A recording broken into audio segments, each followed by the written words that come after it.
Smell what the flock is cooking. Flock up and flock off. Not you. Stick around because it's about to go down. Here on the Maniac Monday, here with the Eagle Maniac. You know how I like to do around this time, about this time at this time. It's always Eagles o'clock around here. Open your eye, poke your can't give it and ask these questions, man. Like, what are we going to get into a few things today? What we got for the flock pots, what we got for the flock docs. We're going on this game. Yeah, you know, it's game time. It's Maniac Monday. We're going to get into it. Talk about a whole bunch of things.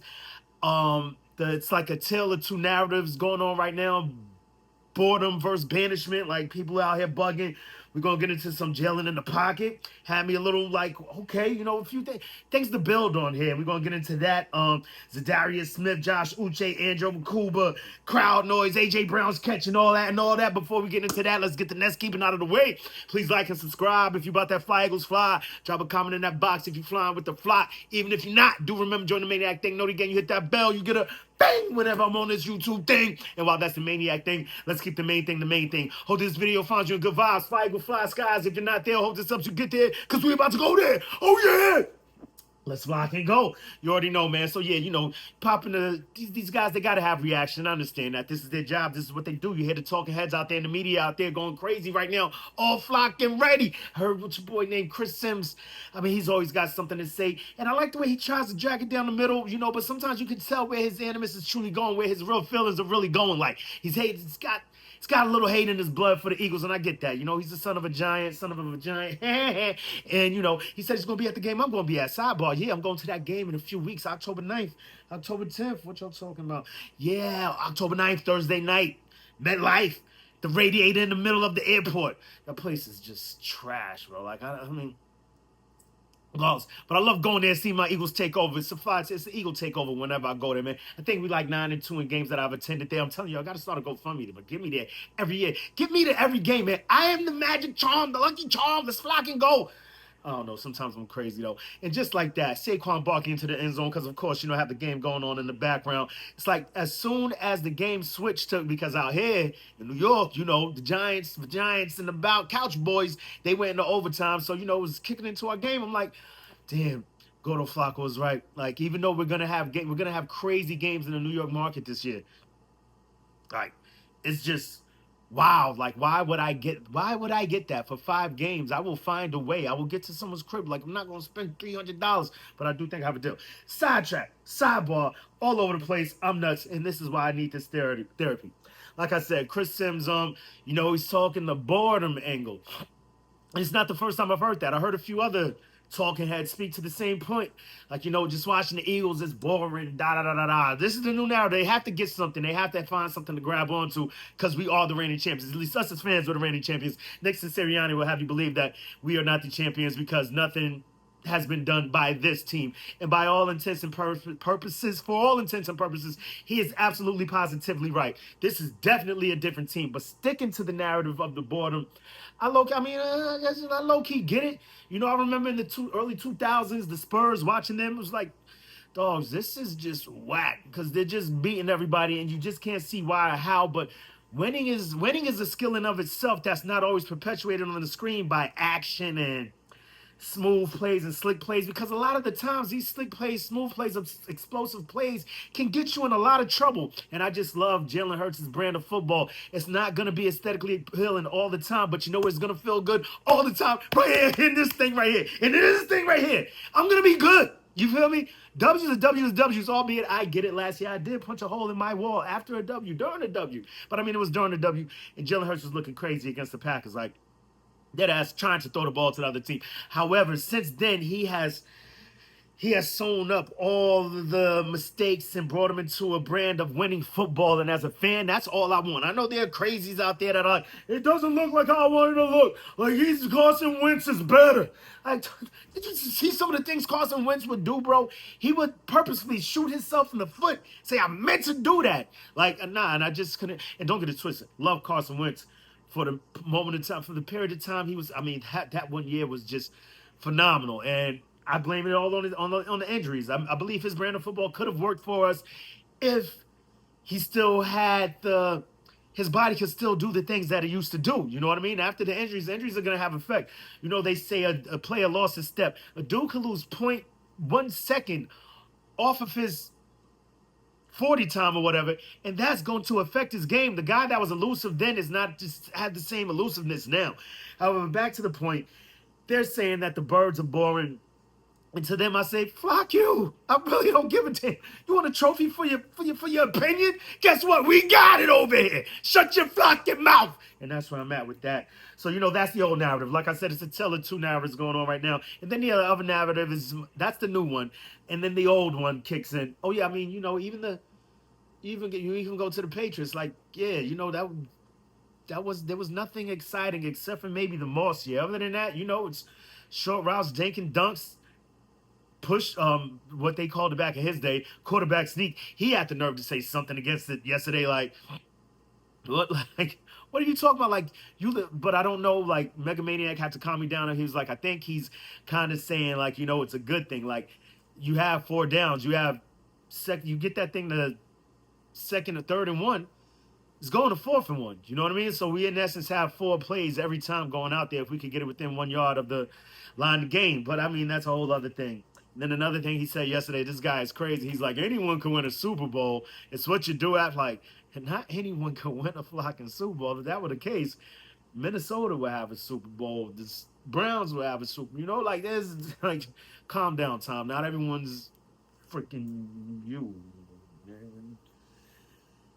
That was good. You just got to give it up. Give credit where credit is due. And then so that goes into the new narrative, or really the old narrative, is banning of the tush push, banning of the brotherly shove, banning of the beak sneak.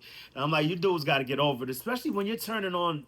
It feels disingenuous. It feels nasty. It feels whack. Like, real, you know what I want to say. Like, it feels real, like, what do you, like, when you turn on your TV and you see 2 guys, I'm looking at Chris Canty and Damian Woody, I believe his name is. Yeah, Damian Woody. How the fuck? Don't forget that.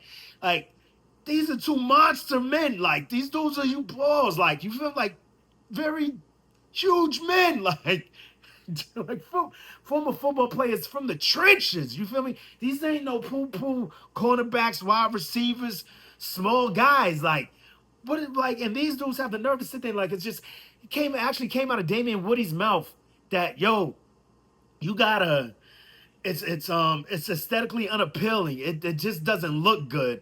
Look good? This is football, blood, sweat, and tears all over the damn field. You got dudes gouging people's eyes out, spitting in freaking mosh pits, and all kinds of things going on in the middle of these plays that sometimes we don't see. So I get it for the consumer, but you're a football player, homie, from the trenches, and to hear you say something like that is just wild to me. And then I believe not Orlando Stanwyck, whatever, the new dude on Good Morning Football, he was on there a lot last year too, so not really a new guy. I believe he's a former Cowboy, so I kind of understand where his animus is coming from, where his devotions will lie, if you will. Like, who, like, he's saying he's running the same play script as Bart Scott, and it's like, you guys play this game. Like I said, once again, it was just baffling me. I had to put it in the thumbnail when I did a video a few months ago.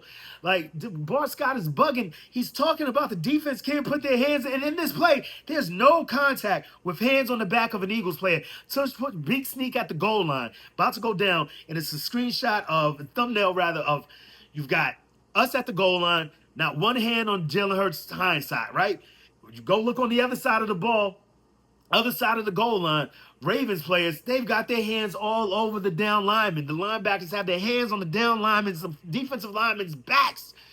And you're going to sit there and say, it's not fair because if they could do it, why can't we do it? And then a picture right there that they're running on ESPN while Bart Scott is talking. You have Raven players' hands on the back of Ravens players' pants. Like, it's just wild to me that they can still run that narrative, and to hear someone say it again, it's like, dude, y'all played the sport, man. I can see if it was a layman like somebody like a fan just like me, out here running around saying things like that. But I mean, these are players, they know the rules, and herein lies where the rule lies, is the fact that these are lies. But the real fact is, you can't get leverage on special teams. We're not running the big sneak on special teams. So I mean, it's like, what are they talking about, man? It's just become a bit passe. But I understand, like I said, once again, they need something to talk about. And they know that I'm going to talk. People like us are going to talk about it.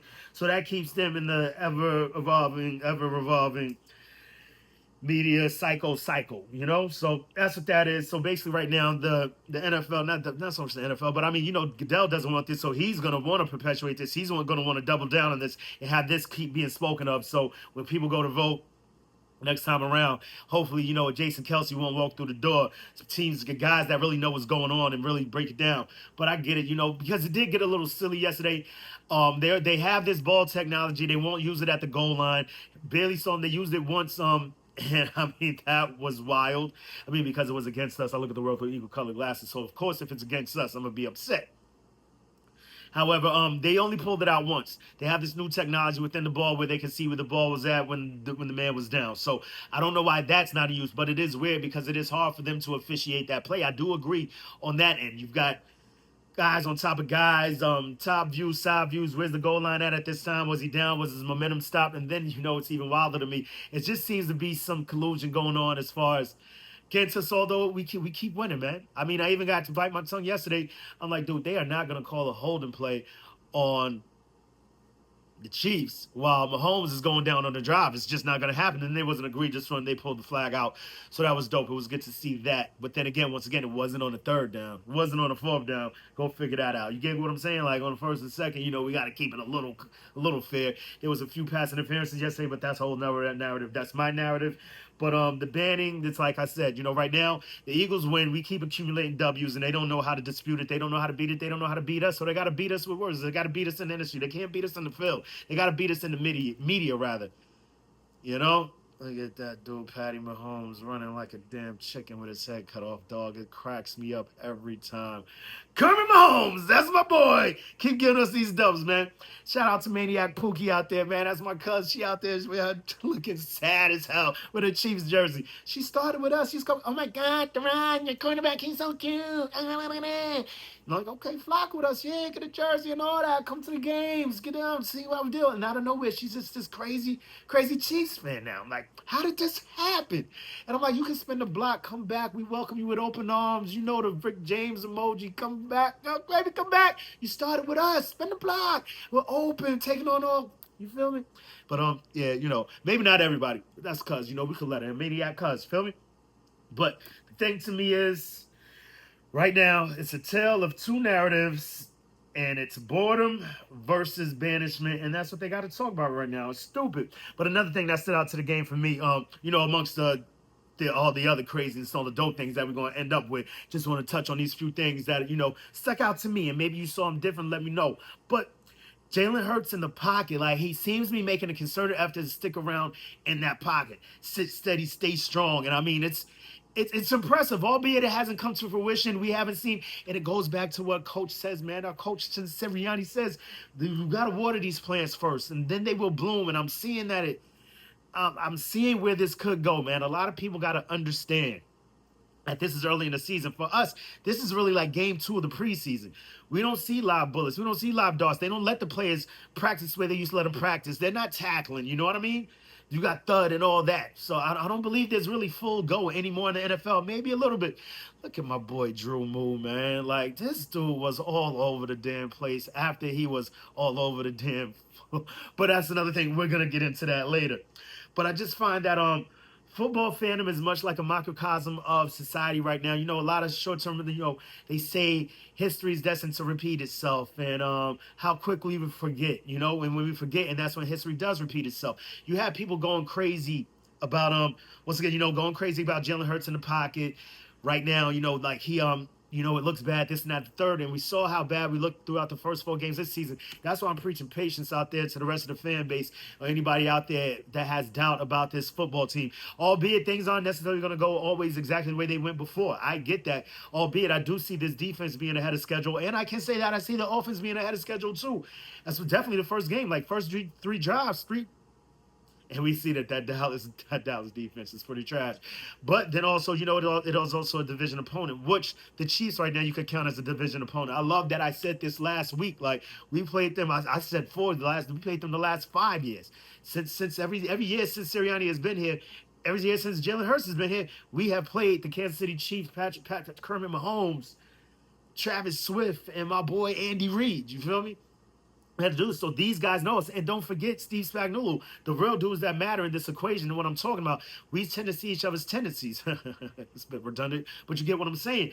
We've got teams that know each other. We just played them in essence 3 games ago. You know what I mean? Albeit it was 6 months ago. 2 games ago, actually. Yes, two out of our last 3 games, we have played these Chiefs.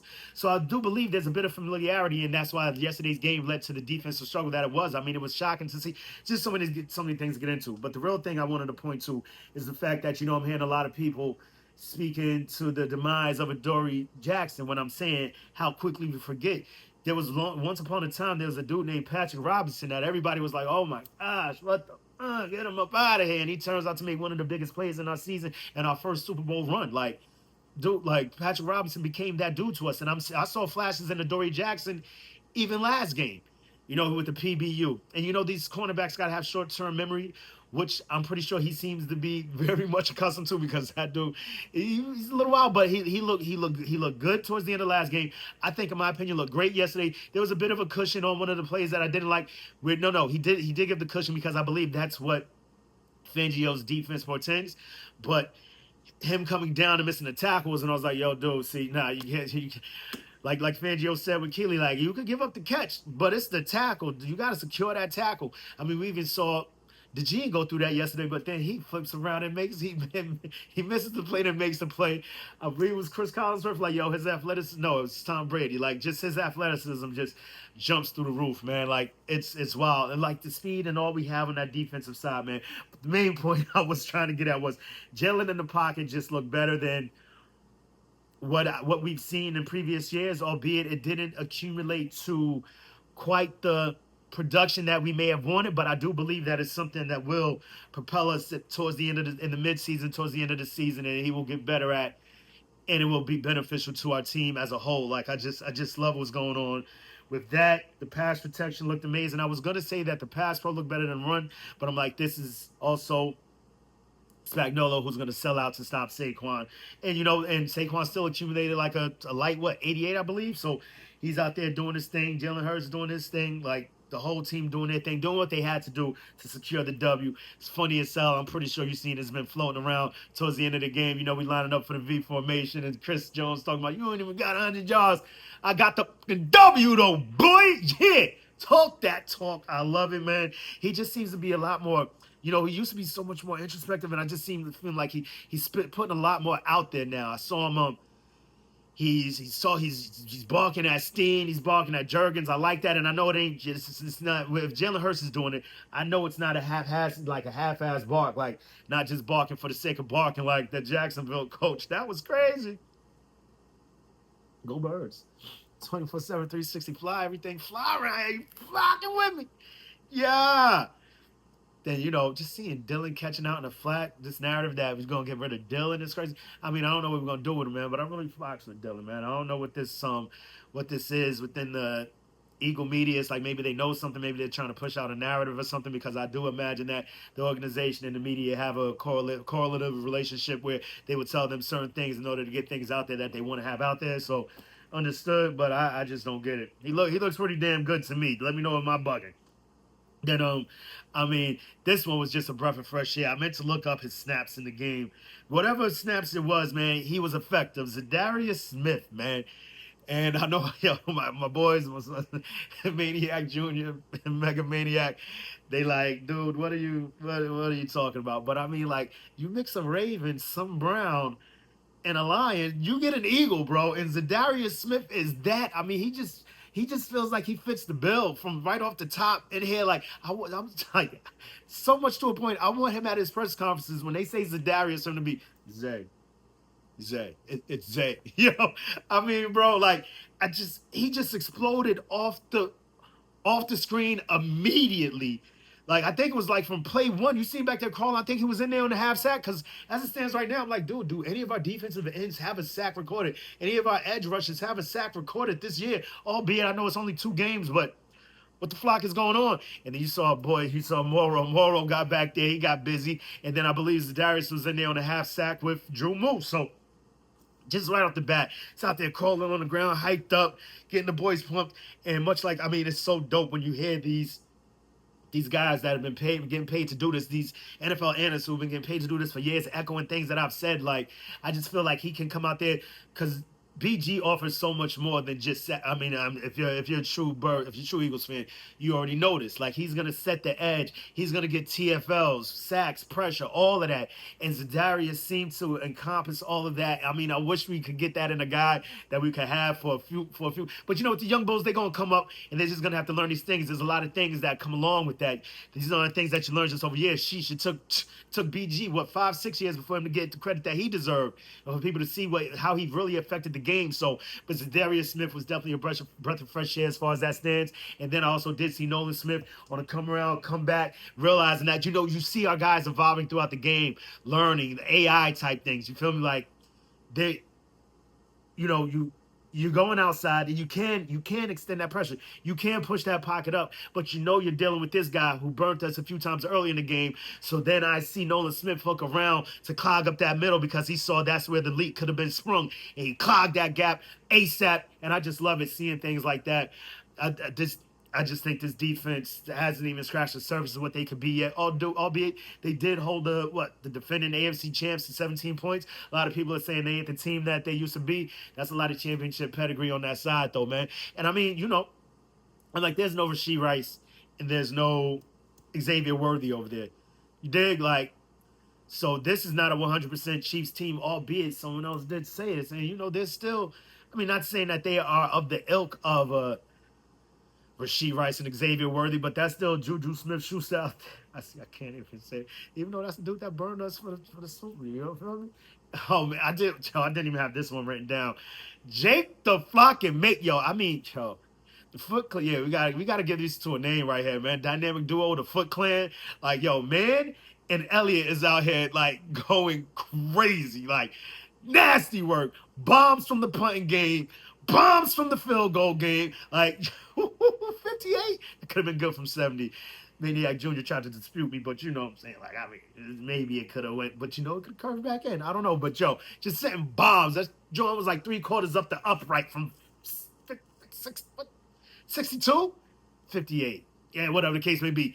Bombs. Yeah, I'm getting mixed up with Aubrey. Whatever. It is what it is.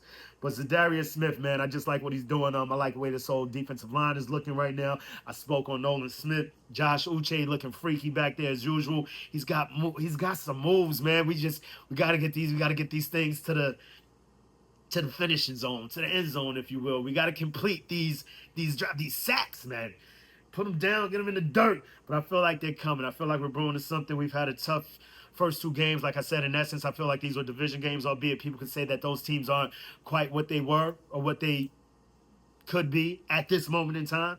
But you still got to beat who's in front of you, and we did that. And we continue to do that. So I don't know why people still always have something crazy to say. But you know what? It's what they want to do. They don't like us. We don't care. This is how we get through. You feel me? I don't give a flop. Then you got Josh Uche, like I said, look good. And then the bell of the ball, man.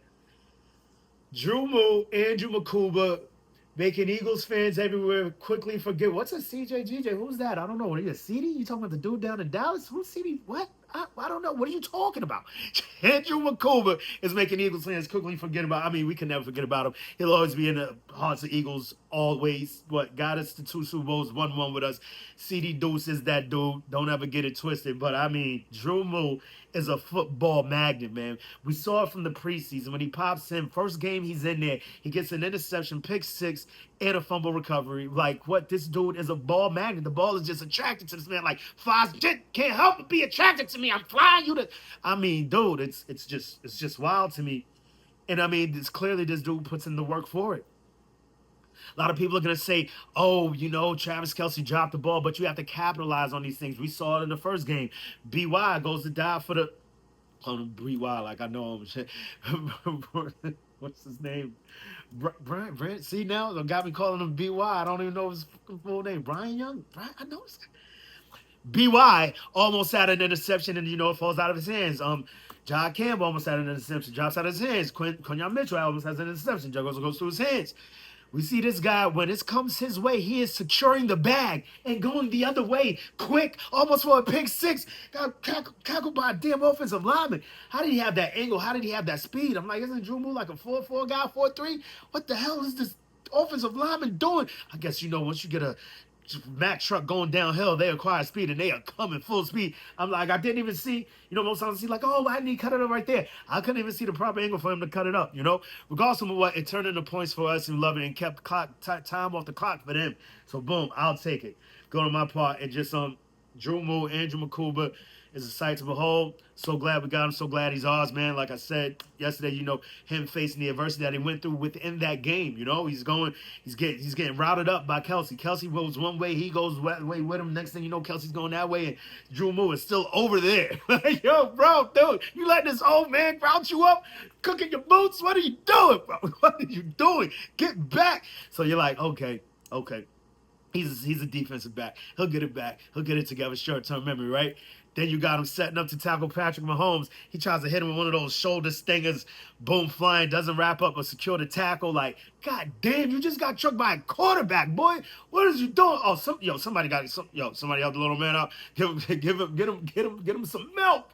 The dude needs a sandwich or something, bro. So I'm losing my mind. Then not only that, a few plays later, the kid is catching flags. Like, oh my gosh. Yo, Joe, Vic, what are we doing, man? We got Sidney over here. He's crazy too, I know, but dogs, give this kid a breather. He needs a breather. And he says, you got all these things to say, but one thing you can't say about me is I'm a pick six killer.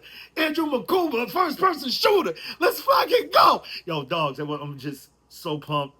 Wish he would have took it back to the house, but just glad he got it regardless, man, because the game was very much in peril at that time. We're talking, 13-10. They're going in for the tutty. They go up 17-13 right there. Fallacy of the predetermined outcome would tell you, oh, well, the Eagles scored anyway, and they scored 20, but things don't work like that. That very much could have been an L yesterday. And I really, truly believe that Drew Moore pulled the W out of Rabbit's hat yesterday, because things was a little shaky, and that's all credit to the Chiefs. I'm not saying anything's wrong with my team. This is a team that just lost 2 in a row for the first time in a long time. Not to mention, we just smacked them in the Super Bowl. Like, so you're going to have, these things going to be residue. And then when I first heard Kevin Hart roasting the Chiefs and Travis Swift on the New Heights podcast, I'm like, oh, yo, Kev, you got to chill, cuz, like, even Travis said it, bro. Like, dude, we call this bulletin board material. Like, oh yeah, I need this. But then his last question was the best. He said, are you going to see my face in this laugh?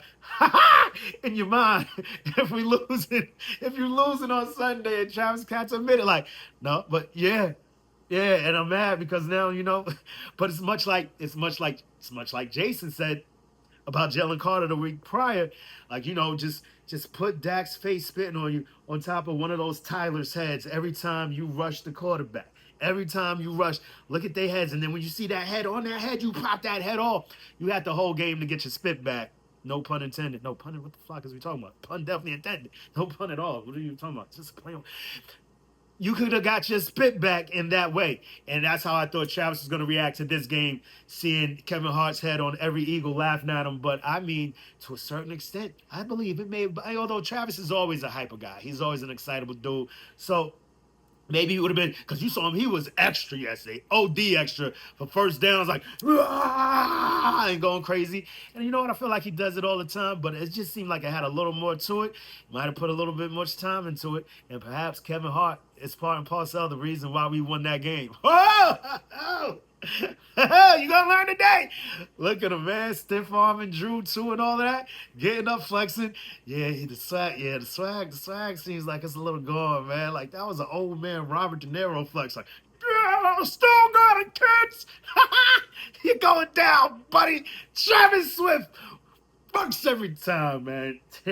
And we just waited them out, waited for them to make that mistake, and that's what I love about our complimentary winning football, man. Fuck anybody else who got something to say about it. And the other thing I wanted to touch on is that crowd noise. That crowd noise on that field. I heard Barrett Brooks say it, like, dude, that's the loudest outdoor stadium, and you could feel it through the TV. Like, god damn, these dudes don't stop. And Travis spoke. I mean, and I've watched many a game at Arrowhead, and I mean, yeah, it usually does. But when your team's at it, it didn't seem like this that night. Oh yeah, it was raining that night. No, it was still loud when we beat them that rainy night 2 years ago.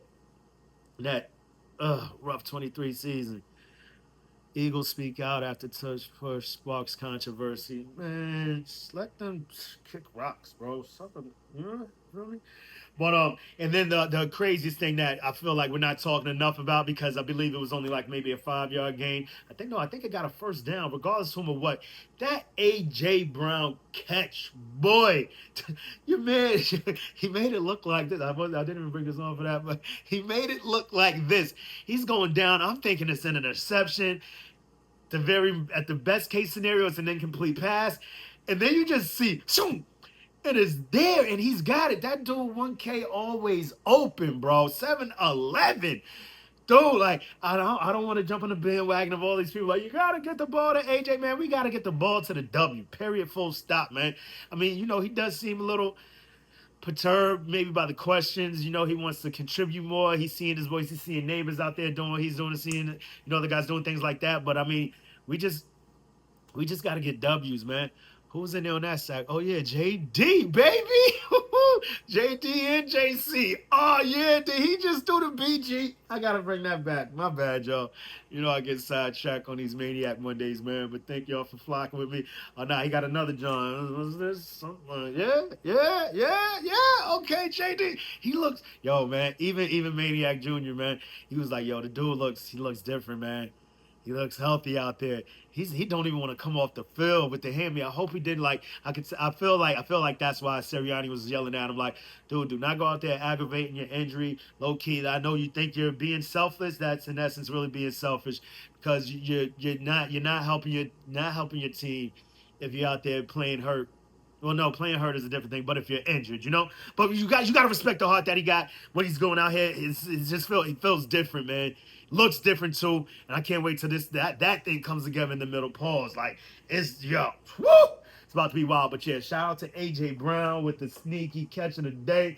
That probably ain't gonna get the credit it deserves. I haven't even seen the ESPN top 10 yet. But we're gonna go check that out. Get into some more football. I like to do around this time. Until the next time, make it the best time. In the meantime, between time, keep it a green time. I like to do around the time at this time.